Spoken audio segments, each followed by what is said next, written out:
All right, quick little video run through with a little keybinds activator here. You can see what I'm clicking there. I don't like the way it says no key when I'm not clicking something, but still kind of get the idea. So this priest is 278, I think, somewhere around there. You'll notice I have the UI set up down here. I try and keep all my keys or my mouse nearby here. So like I'll tab target and spread my dots here, and then I can use my mouse to just mouse over this guy and then hit my keys as I go. Okay. This also like works for all the buffs and stuff like that, you'll see. I'm gonna do my ultimate pendants here. Let's shift 5 so you can see I can just spread dots there. And then I try and keep my mouse kind of in this area. You'll see that I keep it close here, and then I use my right click to turn, right? And then again, tab targeting. Sometimes I'll click off if I need to. Oh, we got that guy there, so I fade. Oh, see, this guy's not picking up.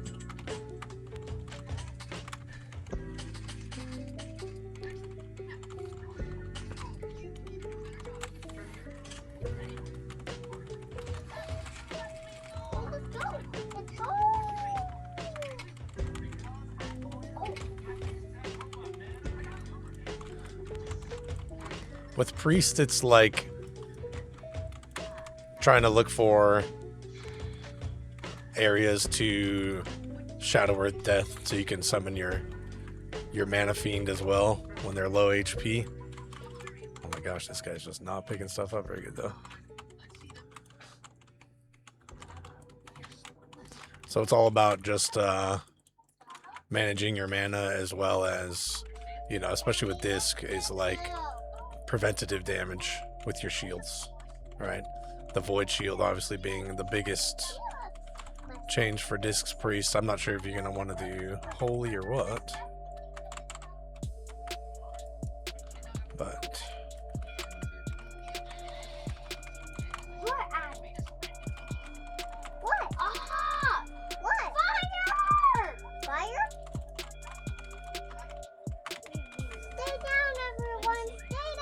and then of course knowing your spells helps a lot, obviously, right? Knowing what affects what. You'll probably already know that, so. I was gonna take this. Then I can't. I don't know. But again, yeah, see, just using strafe, going left and right with that, activating, and then just watching all of your hots and stuff, excuse me, your what abilities come up for procs. Void shield, know what's available as far as evangelism, self heals, things like that. Bradley, this could do it. Bradley, deep. I'm gonna check some bags too.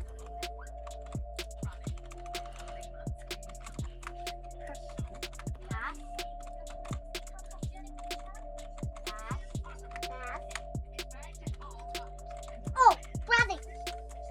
It's serious. Bradley, look. Why did my flashlight die? Oh, my flashlight didn't die.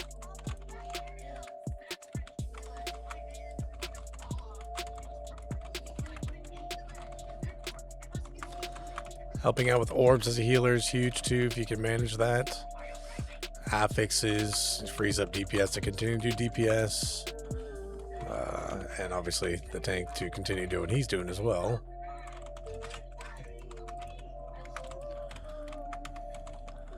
But again, oh, that guy's taking some major damage over there. Why are you shooting me, Bradley? Leap on me. I'm just gonna head out here.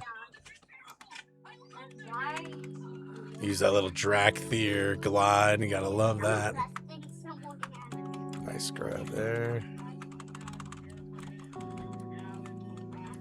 And then, of course, managing your mana, right? Like, I started the fight with less than half mana. I'm not gonna spam spells like crazy. unless I really need to. You know, the damaging spells for disc doesn't really cost too much. So, and of course, atonement healing is a thing. So I kind of keep people up in the meantime until I have to use a big healing spell. But yeah. Oh, it's not detecting my keys anymore. Look at that. Looks like it broke. Well, anyways, you'll see shift 1, 2, 3, 4, 5 here. I have 1 through 5 here. A1 through 3, alt, that's alt. And then once you get used to it, you can also incorporate, like I have E here. Shift E, shift F for activating other spells. Like it's all a mix up of whatever you can manage. And I have aggro again.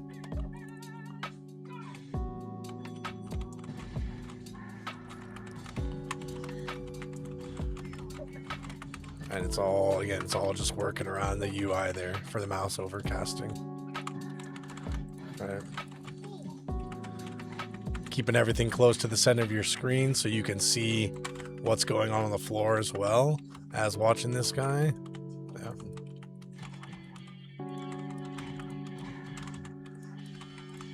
And then again, looking for that opportunity below 20% to activate that Shadow Word Death and get that Mana Fiend out so you can keep your mana rolling. Even as Holy, though, I'm sure that putting on shields prior to things pulling, you know, having your master spells up and ready, a lot of good things you can do here. Oh, this guy's taking so much damage as a monk.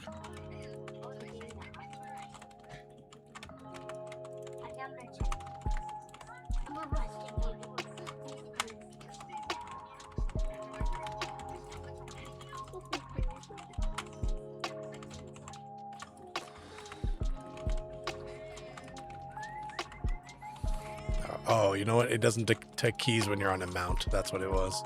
So yeah, you can still see here. Strafe. So you can use A or D. I also have Z and C set up for strafing, so I can move my fingers around just depending on where my hands are at. Best practice, whatever works for you, though.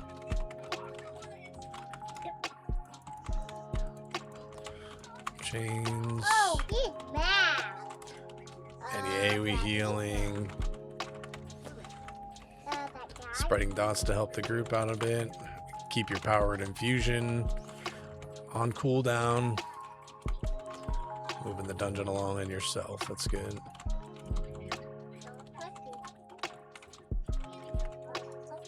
The chains.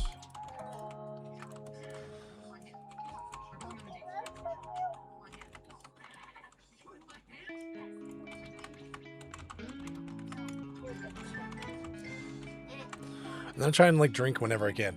Like, see, he's starting to pull over there. I'm just going to drink a little bit. I have my Sanguithorn tea, which is really quick. And then I can kind of catch up just behind this time. I'm full mana again. So finding the times to do that, definitely best. Oh my goodness, this guy's standing and stuff.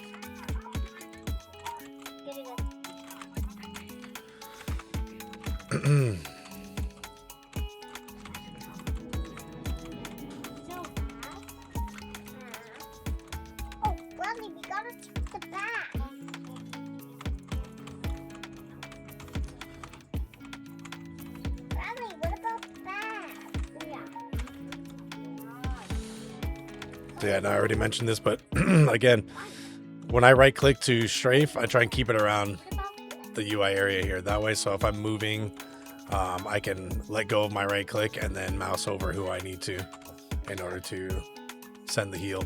And then I can right click again and you'll see that the actual cursor goes away. I know I have that crosshair there, but that just helps me so I don't lose my mouse.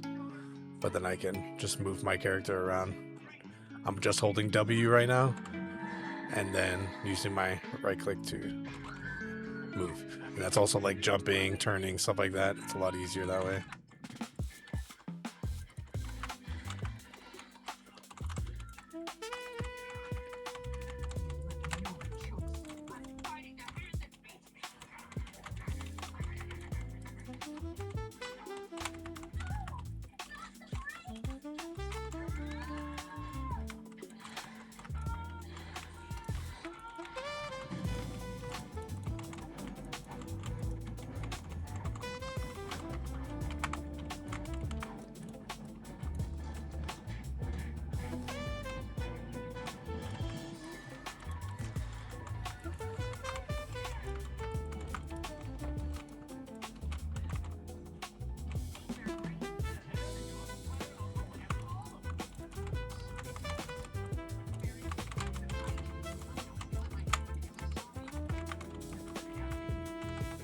Only thing that sucks about being a healer is not having an interrupt now.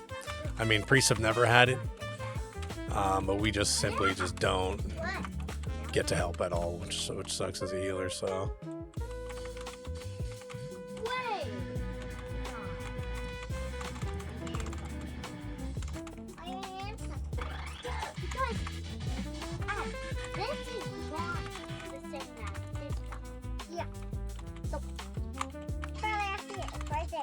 Hurt me.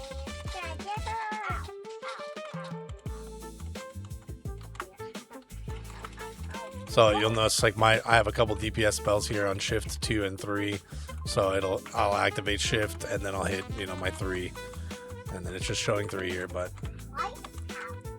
same thing there. Just hitting that modifier, holding it down, and then going for your number there.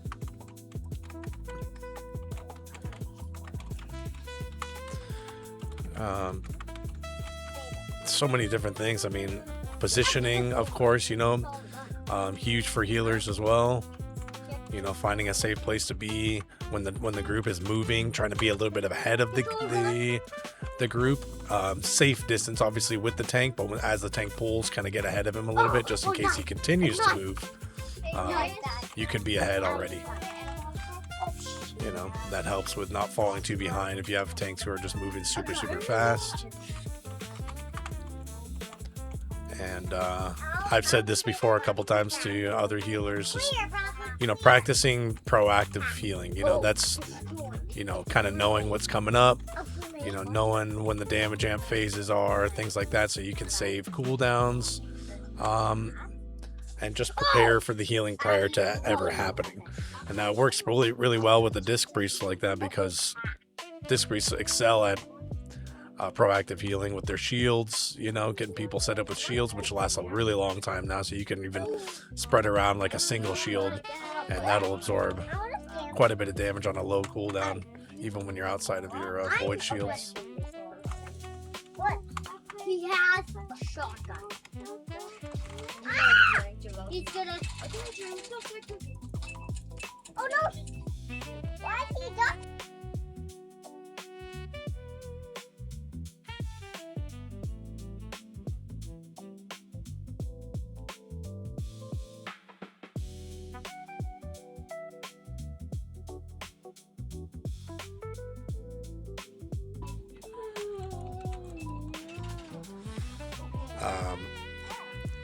The only healer that I've experienced like really high damage numbers on so far is the Mistweaver. And they don't really have mana issues. So again, with a healer like a priest, getting out some damage to help is awesome, but you also don't want to yourself trying to get any level of damage numbers, right? So, which I know it's going to be in the back of your mind while you're still kind of getting used to healing. But this is something that just really needs to be prioritized as far as it's like mana management, right? It's always been a thing since Classic, but it really does matter, like especially in the higher dungeons when you need to conserve for longer fights and raiding environments, stuff like that too. You can't just spam spells constantly. MP5 is still a thing.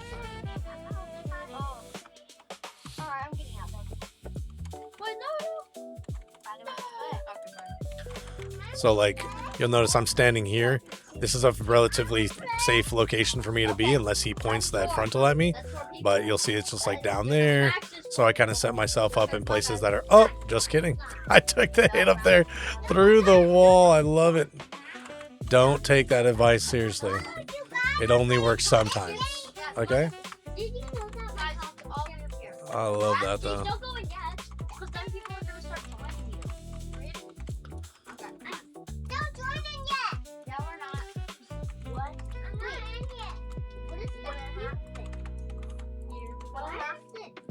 And sometimes you'll notice like I just clicked to get my targets there. If tab targeting isn't going to be efficient, just because of the way that the mobs are spread, then I will click like that to find my targets. And then you can watch your positioning here. Like, see, I'll set myself. This is actually safe to stand next to it as a caster, because you can just set yourself up right in the corners here and then heal.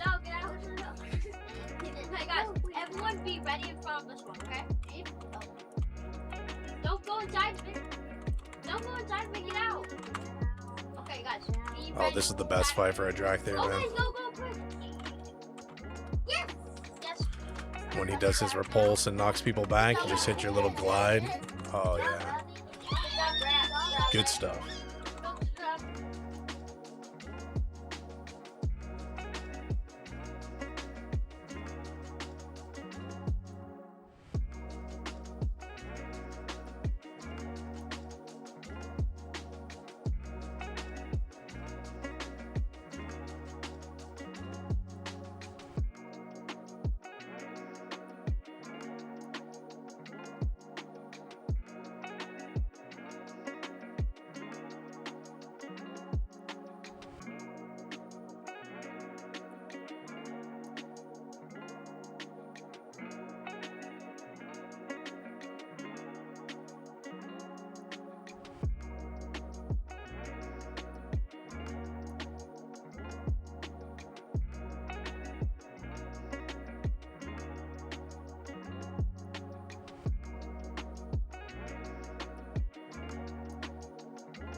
Addy, come on. No.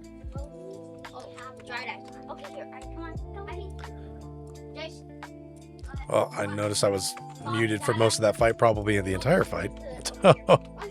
I was just trying to mention things like being prepared for people who are taking more damage, noticing people who are kind of out of place early on, or kind of tunneling their DPS, things like that, or tanking. It does happen. So just kind of making sure that you pay a little bit more attention to those guys' health bars and kind of seeing where their positioning is at will help you anticipate pre-shielding them or setting up HOTS if you're like a resto druid, things like that, making sure that you have everything set up prior to damage even going out.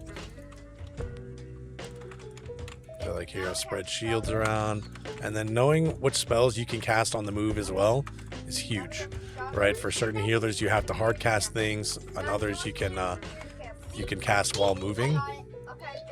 So getting yourself set up and then healing people on the move, especially for a fight like this, is absolutely massive. Being able to help with that stuff.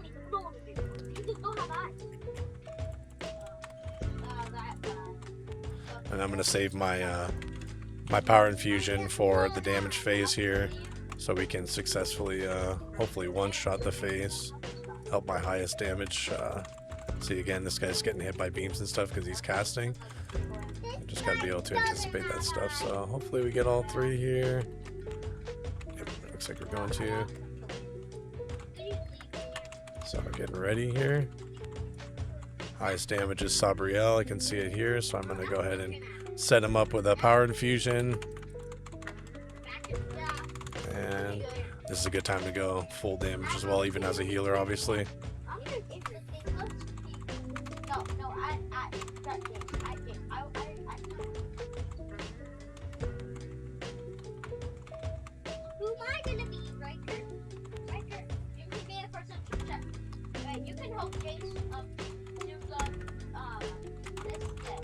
Pretty good damage phase. Yeah, you can help with the patience, okay? I get the boring job. Okay, and you can do the camera. Someone just like post it. Okay, Addie. Anyways, I know it's kind of like a raw video put together for you. I just wanted you to kind of get an idea of what it looks like on my screen, especially from the priest POV. Going more into detail with questions and kind of be able to see what makes sense to you as a healer. Yeah, be happy to go over all that stuff, but hopefully it gives you a little bit of insight on what we're looking at from a healing POV. Thanks, Dave.